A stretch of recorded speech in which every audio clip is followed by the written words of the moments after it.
მოგესალმებით. რა თქმა უნდა, ხმე პარლამენტიდან მოვდივარ და პირველ რიგში მინდა გითხრათ, რომ ჩვენმა გუნდმა სრულად წინააღმდეგი მისახმა ამ კანონპროექტს პირველი მოსმენით და ნება მიბოძეთ მომენტ საშუალება დავასაბუთოთ რატომ. კი ბატონო. ქონდა საკმაოდ აქტიური პოლემიკა, ძალიან მრავალმხრივი კითხვებიც დავსვით, პოზიციებიც დავაფიქსირეთ. ხა პირველ რიგში სანამ ემიგრანტებზე გადავალ, პირველ რიგში გეტყვით, რა უნდა გაეკეთებინა ოცნებას მას, რომ რეალურად ქონოდა სურვილი საარჩევნო გარემოს გაუმჯობესების. ხო და ხმე მოუყვანე სხვათა შორის პარლამენტის ხდომაზე პირდაპირ მოუყვანე ეუთოოდირის დასკვნა, სადაც შავით თეთრზე წერია, რომ ოცნებას თუ რამე უნდა გაეკეთებინა, უნდა გამოესწორებინა ხარვეზი, რაც იყო დაკავშირებული ამომრჩევლის მოსყიდვასთან, ძალადობასთან, დაშინებასთან, საჯარო მოხელეებზე ზეწოლასთან და ასე შემდეგ. ეს 4 ძირითადი პუნქტი იყო, რომელიც ყველაზე მეტ შეშფოთებას იწვევდა და მე ვუთხარი, რომ თუ თქვენ გინდათ რეალურად საარჩევნო კოდექსი ოდნავ მაინც გააუმჯობესოთ, პირველ რიგში ამ საკითხებს უნდა მიაქციოთ ყურადღება და იმის ნაცვლად, რომ ეუთოოდირის რეკომენდაციებით იხელმძღვანელობთ, ახლა მიადგნენ ემიგრანტებს, ხო? ანუ რომელიც საერთოდ გაუგებარია, როგორც შეიძლება მილიონზე მეტი ადამიანი არჩევნების შემდეგ მათ გარკვეული ცვლილებები შეიტანეს ამ კოდექსსაც თქვენ უწოდებთ, ეს ვთქვათ, ნაბიჯი უკან კიდევ უფრო ვითარების გაუარესება. რა თქმა უნდა, ასეა და განსაკუთრებით ემიგრანტების ნაწილში. ეხლა აქ და თან ეს არის სრული პარადოქსი. დიანა, რომ როგორ ასაბუთებენ, რომ ესე იგი თურმე უნდა მოქალაქე ჩამოვიდეს საქართველოში და თავისუფალ გარემოში წარმოიდგინეთ, უტიფრობის ზღვარი რა, ანუ შეუზღუდავი საზღურებს გარეშეა მათი უტიფრობა, თურმე თავისუფალ გარემოში უნდა მიიღონ იმ ადამიანებმა აქ საქართველოში წარმოიდგინეთ რა. თუ თავისუფალ გარემოში მათთვის ეს მაყურებლის გასაგები იყოს, რას ნიშნავს?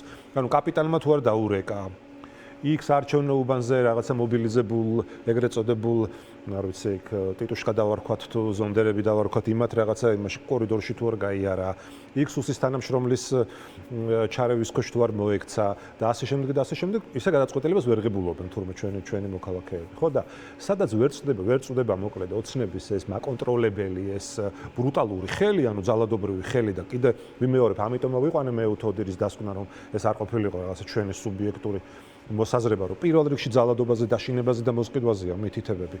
სადაც ვერ ხვდება, იქ კიღებულობს 15%, ხო? მიცი თქვენ დაახლოებით ასე ნაწილდება ემიგრანტებში, ხმები, ოპოზიციასა და ოცნებას. თქვენ ამბობთ და სხვა პარტიებიც განსაკუთრებით, რომ ეს გადაწერილი არჩევნები იყო, ეს პრინციპი რატო არ მოქმედებდა მაშინ უცხოეთის საარჩევნო უბნებზე? იქაც ხომ, ვთქვათ, კალანდარიშვილის ადმინისტრირების ხელი წვდებოდა იქაურობასაც. პირველ რიგში უნდა ვთქვათ, რომ უცხოეთში არ იყო ელექტრონული ხმისმიცემა და ამ შემთხვევაში საქართველოში დანერგილი ელექტრონული ხმისმიცემა დამატებით გაუჩინა, რა თქმა უნდა, ოცნებას გაყალბების ახალი მექანიზმები. ეს ერთი და მე მეორე, როგორც ჩანს, იქ ვერ ხდება, აქამდე ყოველთვის ასე იყო, როგორც ჩანს, კიდევ ვიმეორებ, იქ ახლა საელჩოს დონეზე ვერ ახერხებს ოცნება კონტროლს. ამიტომ ვამბობ, ამიტომ ვამახვილებ დიანა ყურადღებას დაშინებაზე, მოსყიდვაზე და ძალადობაზე, რომ ეს ხო მარტო არჩევნების დღეს არ ხდება, ხო? ჩვენ თავიდანვე ვამბობდით, რომ არჩევნები არ ყალბდება მხოლოდ არჩევნების დღეს და ეს ყალბდება გაცილებით ადრე და ეს დაშინებაზე და მოსყიდვაზე როცა ვსაუბრობთ და ძალადობაზე და საჯარო მოხელეებზე ზეწოლაზე და ასე შემდეგ. ეს რა თქმა უნდა არის არჩევნებამდე გაცილებით ადრე მიღებული ზომების შედეგი და ეხლა ემიგრაციაში ამას ნამდვილად ვერავინ ვერ მოახერხებს. ამას დაუმატოთ პროპაგანდა.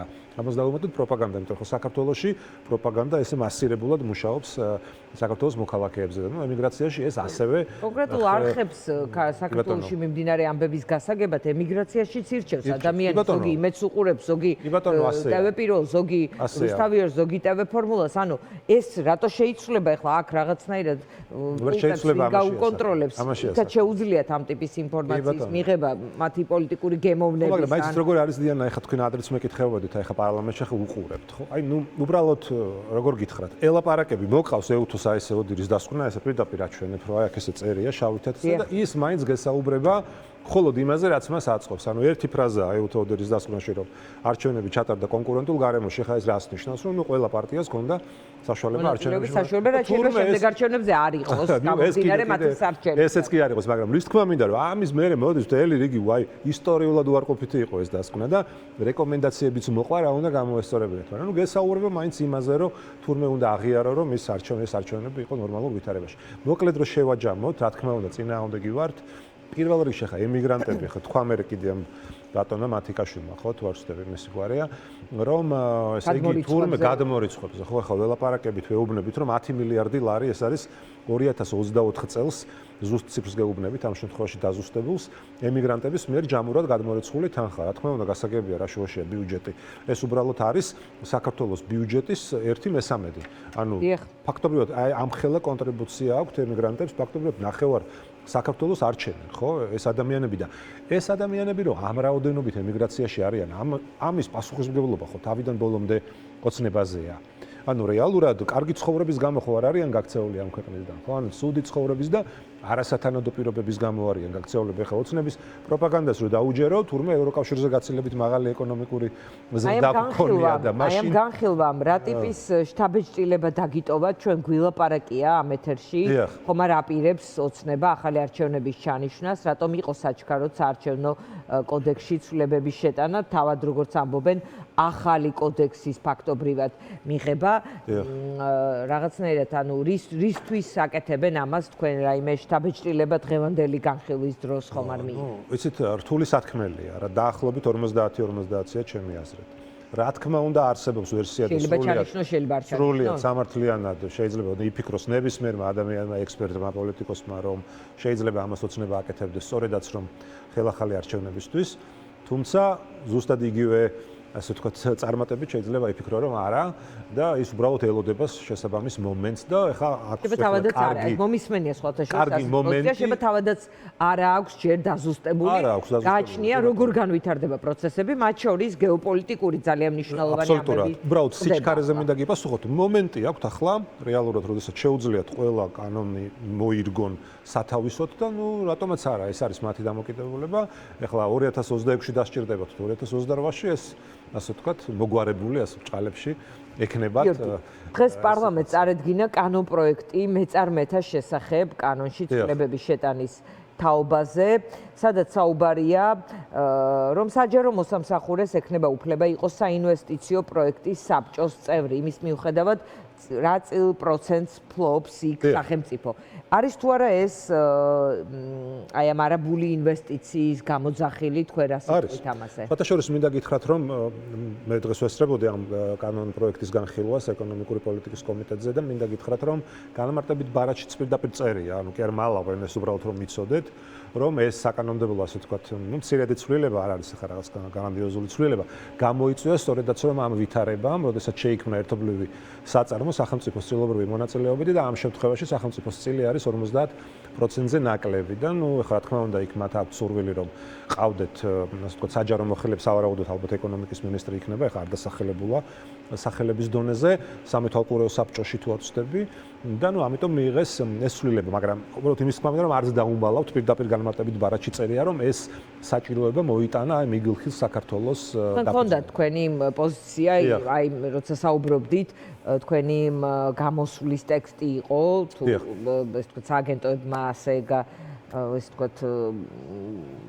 დაწერეს რომ პრეტენზია არ გაქვთ ინვესტიციასთან გაქვთ თუ არა კითხვები აი ამ პროექტთან დაკავშირებით ხო სხვათა შორის კობახიძე მიდის პარლამენტში რა არის თემები რომელიც თქვენი გუნდი იქნება სხვათა შორის დავაზუსტოთ ჩვენ რომ შევედით პარლამენტში უკვე დაგხვდა ეს ინტერპელაცია რომელიც ნუ ფრაქცია ქართული ოცნების მხრიდან იყო მოთხოვნილი პრემიერ-მინისტრის ამ შემთხვევაში განათლების რეფორმაზე სულ მხოლოდ გუშინ გავიგეთ რომ ამ თემას დაემატა ამ განათლების რეფორმის თემას დაემატა ეს იგულხილსის ასე ვთქვათ ეს ძალიან მნიშვნელოვანი თემა, მნიშვნელოვანი ინვესტიცია ქვეყნისთვის, ასე ვთქვათ, აი ეს რაღაც წარმომავლობის ნიშნით ინვესტიციასთან დაკავშირებით მესმის რომ კითხვის ნიშნები კითხვა ყველაფერზე უნდა დაისვას, მაგრამ ეს რაღაც თავიდანვე ამ განწყობით ეს ვთქვათ პოზიციონირებისაც არ მესმის, თუმცა კითხვები მესმის რომ ყველაფერზე უნდა დაისვას, მაგრამ ხელისუფლება ძალიან დაინტერესებულია, პრემიერი რაღაც ვიდეოებს წერს, კარდებად სცემენ ყველა კითხვას პასუხს, რაღაც ძალიან განსაკუთრებული ინტერესი აქვს, როგორც ჩათვალეს რომ ამ თემაზე კითხვები აი მათ მხარდამჭერებშიც არის და განსაკუთრებით აქტიურად პასუხობენ ყველაფერს ამ თემაზე. რა თქმა უნდა, ეს ასეა, ხო ჩვენ ვიხილეთ, პრემიერი ფაქტობრივად ვერ გაიგებდი იმ ვიდეოს რო ნახავდი. ამ სამშენებლო კომპანიის PR მენეჯერი იყო თუ გაყიდვების მენეჯერი იყო თუ პრემიერ-მინისტრი იყო, ხო, ეს ვიდეო რო გამოაქვეყნა კობახიძემ. რაც შეეხება ამ თემას, ჩვენ პირდაპირ რომ გესმოდეთ ჩვენი პოზიცია, რა თქმა უნდა, კითხვები გვექნება და მწვავე კითხვები გვექნება. პირველი ის რომ ინვესტიციების წინააღმდეგი არ ვართ, რა თქმა უნდა და ეთნიკური ნიშნით უბრალოდ არ შეიძლება ასე ვთქვათ იმსჯელო ინვესტიციაზე ეს ერთი და მეორე ნუ ქსენოფობიის მომხრე არ ვართ და ვერ ვიქნებით ვერასდროს, ხო? მაგრამ რეალურად კითხვები პირველ რიგში ეხება გამჭვირვალობას. იმიტომ რომ ამ პროექტის, ამ ხელშეკრულების გაუმჭვირვალობა ბადებს ყველა იმ კითხვას, რომლის გასაჯაროების შემთხვევაში შეიძლება ამ კითხვების მინიმუმ ნახევარი უბრალოდ ფიზიკურად აღარ არსებობდეს. და რა თქმა უნდა გაუგებარია რატომ გახდა საჭირო ამ ხელშეკრულების გასაიდუმლოება, იცით თქვენ რომ მას აქვს მინიჭებული კომერციული საიდუმლოების სტატუსი, ხო? ეხლა აქ დიანა საქმე ეხება საქართველოს მიწას. ანუ უნდა ესმოდეს ახლა ცოტა შეიძლება რთული ასახსნელი იყოს რიგითი მსმენელისთვის, მაყურებლისთვის, მაგრამ სახელმწიფომ შექმნა უცხოურ კომპანიასთან ერთად ერთობლივი საწარმო. და აქციონერთა შორის კაპიტალი გადანაწილდა შემდეგნაირად. ანუ სახელმწიფოს ძირითადი კაპიტალი მონაწილეობა ამ საწარმოში არის მიწა და ცნობილია ეს საუბარი. და იღებს 33%. აქციების 21%-ს იღებს, ანუ წანესის ტყეპარკი და გონიო და ეს ინვესტორი არაბული კომპანია უნდა შემოვიდეს ესით ამ ინვესტიციით. ანუ დანარჩენი 2/3-ით, მაგრამ აქ ისმის კითხვა ამ ფულის წარმომავლობაზე. აქ ისმის კითხვა მაგალითად იმაზე, რა პერიოდის განმავლობაში შემოვა კაპიტალში ეს თანხები, იმიტომ რომ ჩვენ ვიცით რომ ბინები წარმომავლობაზე კომპანიის მათი წილის, რა თქმა უნდა, იმიტომ რომ ეს 6 მილიარდი პირველ რიგში უნდა აისახოს კომპანიის აქციებში. ანუ კომპანიაში როგორც საწესდებო კაპიტალი, ისე უნდა შემოვიდეს ეს ფული და ამ შემთხვევაში ვიტყვით ჩვენ რომ ეს არის ნამდვილად უცხოური ინვესტიცია, მაგრამ ახლა ვხედავთ რომ ჯერ პროექტიც კი არ არის ბოლომდე დამტკიცებული, ესკიზების დონეზეა პროექტი, უკვე გაყიდვები არის დაწყებული, ჩაშვებული, როგორც საქართველოში, ისე საერთაშორისო მასშტაბით მეც შემხვდა რამდენიმე საერთაშორისო რეკლამა პირდაპირ, აი თბილისის უფრო ხშირად თბილისში მხდება, მე მგონი ჯერ არ შემხვდრია, მაგრამ რა მნიშვნელობა აქვს, ან უკვე კომპანიამ დაიწყო აქტიური გაყიდვები, რაც ნიშნავს იმას, რომ მათ ასე ვთქვათ, როგორც ყველა სამშენებლო ბიზნესში ხდება, რეალურად ეს მათი ფული შეიძლება საერთოდ არ იყოს და მათ ისე განახორციელონ ეს ინვესტიცია, რომ თავად საკუთარი ფულის ჩადება არც დახტეთ საჭირო. შემდეგ გაყიდვები და მიწა მთავარი აქტივი, ხო? და ეს მიწა მეორე ანუ ქართველი ხალხისთვის ყველაზე მეტად მტკივნეული თემაა. ვითომეტეს როცა ეს მიწა ხდება ნაწილი კიდევ მეორებ არა აქვს მნიშვნელობა ეთნიკურ წარმომავლობას უცხოელებთან ერთგვარი ბიზნეს ურთიერთობის, იმიტომ რომ არ ვიცით რისკები, არ ვიცით მაგალითად როგორ ვაზღობთ იმ რისკებს თუ ეს პროექტი ისე ვერ შედგა როგორც საუბრობენ. ან თუ მაგალითად 10 წლის ნაცვლად ამ პროექტის დასრულებას მე უნდა პირობითად 15 ან 20 წელი. იყიდიან ამას საერთაშორისო ბაზარზე, ქართველი იყიდის ან სხვა ქვეყნის მოქალაქე, ასე შეიძლება რაღაც კერძო სახლის იყიდოს მოქალაქემ თავისი მიწით და აბსოლუტურად აქამდეც ასე იყო. ეს სტატისტიკაც მოყვანილია რომ საკმაოდ დიდი რაოდენობით ბინები არის უცხოელების გაყიდული, მაგრამ ახლა ამას განსაკუთრებული რაღაც გავლენა არ მოუხდენია ხო ჩვენს ცხოვრებაზე. მიუხედავად იმისა, რომ გვესმის უკმაყოფილება საქართველოს ქუჩაში რო დადის ადამიანი, ნუ შეიძლება ქართველზე მეტი უცხოელი შეხვდეს. დაველოდოთ. დავასრულებ ერთ რაღაცას ვიტყვი, კი ბატონო. აი მაგალითად თქვენ რო გქონდეთ მიწა დიანა, აი რაღაცა სამშენებლო მიზნებისთვის და მოიძიოთ ინვესტორი და რომ მოხვიდოთ ოჯახში და ოჯახის წევრებს განუცხადოთ, რომ აი საუკეთესო ვერსია იპოვეთ, საუკეთესო ინვესტორი იპოვეთ. დარწმუნებული ვარ თქვენი ოჯახის წევრები კითხავენ, რომ კი ბატონო ეს ძალიან კარგია, მშვენიერია, მაგრამ სხვას ვინმეს დაელაპარაკე? ამ ჩვენი მიწით რა ვიცი, მამაპაპის დატოვებული პირობითად მიწით რომ მიხვედი და გავიგე რომ ძალიან კარგია, მაგრამ იქნებს უკეთესი პირობები მოეძიათ. კი ბატონო, ხო გექნებათ პრემიერისთვის შეკითხვის დასმის შესაძლებლობა. მადლობა გიორგი შარაშიძეს. რეკლამის შემდეგ დავბრუნდებით პირდაპირ ეთერში.